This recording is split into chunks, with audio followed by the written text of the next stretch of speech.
But what about local? Let me give you an example of CQ here.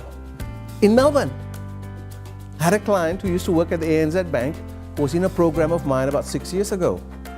He was in charge of running knowledge transfer teams. He used to bring teams from India and work with teams in Australia. And he once he did the programs with us, he kind of realized actually there's quite a big gap.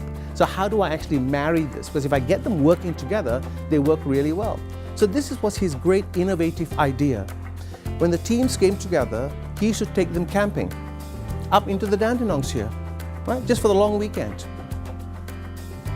So they go out there on Friday. So the first thing you got to do when you're going camping, apart from all the equipment, he would provide all the equipment, you need food, right? So guess what the Aussies would say over the week, for food on the weekend? What do you think they'd say?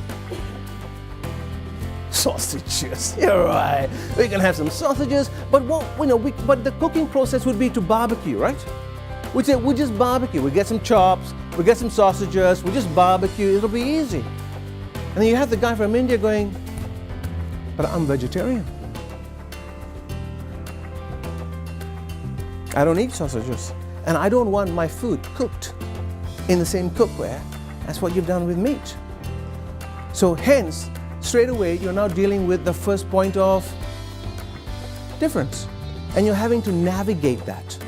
So therefore, they're engaged in how do we actually meet this. And when you're out camping, may only be a short time, once you kind of go through all the formalities and the hygiene factors, you start talking.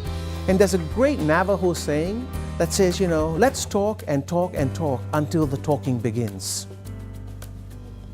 And so what that means is, after a period of time, you link up with someone as a human being. You link up with them as, there's a link of what we call humanity occurs. You build relationships, you build trust. You come back and the projects were successful. Because here's one of the things about trust. Human beings are tribal. We are tribal people. We tend to trust people who are similar to us. It's an intrinsic way of the way we think. Okay? We tend to trust people who are similar to us. So if people are not similar to us, we kind of put them at a distance and they have to prove their point. They have to prove their worth before we trust them. It's the way we operate.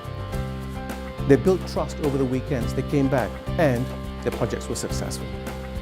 Case study of cultural intelligence here within this context.